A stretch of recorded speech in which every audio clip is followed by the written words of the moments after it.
Friends, आज हम बात करेंगे जीटीएल इंफ्रास्ट्रक्चर लिमिटेड के बारे में। और जैसा कि आप लोग देख पाए दोस्तों, फ्राइडे के ट्रेडिंग सेशन में इसमें हमें कोई भी तेजी बनते हुए नहीं दिखाई दी थी। थर्सडे के दिन इसका जो क्लोजिंग हुआ करता था ₹1.30 का, फ्राइडे के दिन भी जीटीएल ने ₹1.30 पे ही क्लोजिंग दिया। तो आज इस वीडियो के माध्यम से हम लोग जानेंगे दोस्तों कि जीटीएल इंफ्रास्ट्रक्चर में हमें क्या आने वाले समय में तेजी बनते हुए दिखाई दे सकती है या नहीं। 5G से रिलेटेड क्या न्यूज निकल कर आई है, बीएसएनएल को लेकर एक अच्छी अपडेट सामने निकल कर आई है और उस अपडेट से आने वाले समय में जीटीएल को किस तरह से हमें बेनिफिट मिलता हुआ दिखाई दे सकता है। तो इन सारी चीजों को हम लोग एक एक करके जानेंगे इस वीडियो के माध्यम से। और साथ साथ ये भी जानेंगे दोस्तों कि आने वाले समय में जीटीएल का क्या टारगेट निकल कर आ रहा है, कौन सा लेवल में अगर हम लोग जीटीएल में इन्वेस्ट करते हैं तो वहां से हमें जीटीएल से एक अच्छा खासा प्रॉफिट, एक अच्छा खासा रिटर्न मिल सकता है। तो इन सारी चीजों को हम लोग एक एक करके जानेंगे इस वीडियो के माध्यम से। तो मेक श्योर दोस्तों वीडियो को स्किप ना कर पूरा देखो, ताकि आप चीजों को सही से समझ पाओ और अपनी खुद की इन्वेस्टमेंट डिसीजन ले पाओ। लेकिन दोस्तों मेरी आपसे एक ही रिक्वेस्ट रहेगी कि चैनल को सब्सक्राइब और वीडियो को जरूर से लाइक कर देना, ताकि आपको इस तरह की अपडेट्स रेगुलर बेसिस पर मिलती रहे। तो चलिए फ्रेंड्स, वीडियो को स्टार्ट करते हैं। तो सबसे पहले अगर इसके फ्राइडे कारोबार पर नजर डाले तो स्टॉक जो है ओपन हुआ ₹1.30 में, हाई बनाया इसने ₹1.35 का, लो बनाया इसने ₹1.25 का। वहीं अगर पिछले 5 दिनों का परफॉर्मेंस को देखेंगे दोस्तों,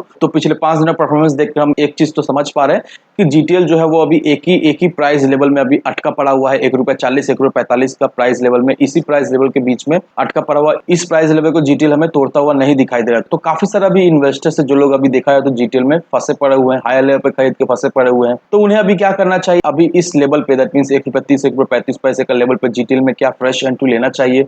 तो इन सारी चीजों को हम लोग एक एक करके जान लेंगे। लेकिन सबसे पहले दोस्तों कुछ अपडेट्स हम लोग देख लेते हैं कि टेलीकॉम सेक्टर में अभी क्या चल रहा है। अब यहाँ पर देखो दोस्तों, dot clear path for backhaul of towers before 5G network roll out. अब इस आर्टिकल को मैं आपको शॉर्ट में समझा दे रहा हूँ। अब यहाँ पर डॉट की तरफ से एक अनाउंसमेंट आया है। अब वो क्या अनाउंसमेंट है कि डॉट जो है वो मैक्सिमम 2 कैरियर्स को 5G के लिए अलाउ करेगी, दैट मींस 250 मेगाहर्ट्ज और ई ब्रांड, ये दो टाइप का कैरियर आने वाले समय में हमें दिखाई देगा। और अभी जो currently total number of tower जो अभी अवेलेबल है वो 7,23,000 है और आने वाले समय में ये टावर हमें बढ़ता हुआ दिखाई देगा। क्लोज टू 1 मिलियन करीब हमें टावर होते हुए दिखाई देंगे 5G जैसे ही रोल आउट हो जाएगा। और अभी जितने भी एग्जिस्टिंग टावर है देखा जाए तो उसमें सिर्फ और सिर्फ 34% टावर जो है वो ऑपरेशन में है। बाद बाकी जो टावर है उस तरह से अभी यूटिलाइज नहीं किया जा रहा है। ऑपरेट इसलिए नहीं हो रहा दोस्तों क्योंकि वो अभी टावर देखा जाए तो 5G के लिए अभी रेडी नहीं है, क्योंकि हम लोगों को अच्छी तरीके से पता है कि टावर जो है वो मेनली फाइबर ऑप्टिक से जो है वो ऑपरेट होता है। फाइबर ऑप्टिक से टावर्स को कनेक्ट किया जाता है। और जैसे ही शुरुआत में मैंने आपको ई बैंड के रिलेटेड बताया था, तो इस ई बैंड के टेक्नोलॉजी को इंट्रोड्यूस किया जाएगा 5G के सेक्टर में। और इस टेक्नोलॉजी की वजह से दोस्तों 5G के स्पीड में हमें एक अच्छी खासी जंप होते हुए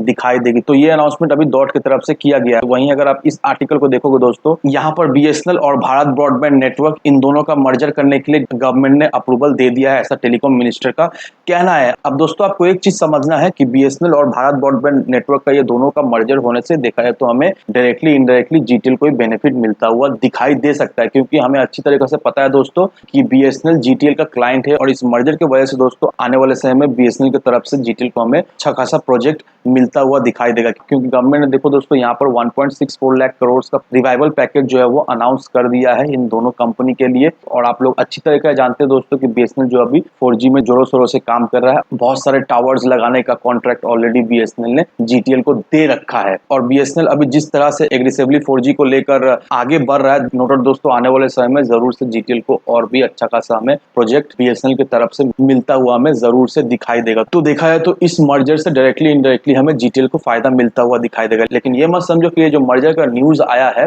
इस वजह से जीटीएल में हमें अचानक से एक तेजी बनते हुए दिखाई देगी। नहीं दोस्तों, ऐसा बिल्कुल ही नहीं है। फर्स्ट ऑफ ऑल दोस्तों आपको ये जान के रखना है कि जीटीएल का अभी कंडीशन बहुत ही खराब है। बीएसएनएल की तरफ से प्रोजेक्ट मिले ना मिले वो तो बात की बात है, लेकिन अभी इस सिचुएशन में जीटीएल में हमें अचानक से एक रैली, अचानक से एक तेजी तो बनते हुए नहीं दिखाई देगी। तो ग्रेजुअली धीरे धीरे करके जीटीएल में हमें इंप्रूवमेंट होता हुआ दिखाई देगा, लेकिन अचानक से जीटीएल में हमें कोई भी तेजी बनते हुए नहीं दिखाई देगी। तो आपको स्मार्ट इन्वेस्टर बनना है, आपको मार्केट को पैसा नहीं देना, आपको उल्टा मार्केट से पैसा लेना है। तो इस वजह से दोस्तों सही लेवल पर एंट्री और सही लेवल पर एग्जिट करना बहुत ही जरूरी है। और रही बात जीटीएल की दोस्तों, मैं हर एक वीडियो में एक ही बात कहता हूं कि जीटीएल में अगर आपको फ्रेश एंट्री लेना है तो ये लेवल सही लेवल नहीं है। जीटीएल में फ्रेश एंट्री लेने का ₹1.30 ₹1.35 ₹40 ये लेवल सही नहीं है। जीटीएल में फ्रेश एंट्री लेने का सही लेवल हुआ ₹1.10 ₹1.20। इस लेवल पे आप फ्रेश एंट्री लो, ₹1.40 ₹1.45 के लेवल में बेच दो। तो कम से कम कम आपको यहाँ से 20 से 30% का तो प्रॉफिट आराम से मिल जाएगा। और अगर आप सोच रहे हो जीटीएल को मैं लॉन्ग टर्म के लिए लेकर रखूंगा दोस्तों, फिलहाल जीटीएल में अभी वैसा कुछ अपॉर्चुनिटी मुझे नहीं दिखाई दे रहा है कि मैं आपको बोल दूं कि नहीं दोस्तों आप लॉन्ग टर्म के लिए जीटीएल को लेकर रखो, आपको अच्छा खासा रिटर्न मिलेगा। नहीं दोस्तों, अभी फिलहाल जीटीएल में वैसा कुछ खास बनता हुआ नहीं दिखाई दे रहा है कि मैं आपको बोल सकूं कि लॉन्ग टर्म के लिए लेकर रखो। लेकिन हाँ दोस्तों, शॉर्ट टर्म के लिए दैट मीन जो मैंने आपको बताया ₹1.10 ₹1.20 में खरीदो, ₹1.40-45 में बेच दो, तो शॉर्ट टर्म में आप जीटीएल से एक प्रॉफिट बना सकते। लेकिन अभी फिलहाल जीटीएल को लॉन्ग टर्म के लिए होल्ड करके रखने के लिए कोई भी वैसा कुछ रीजन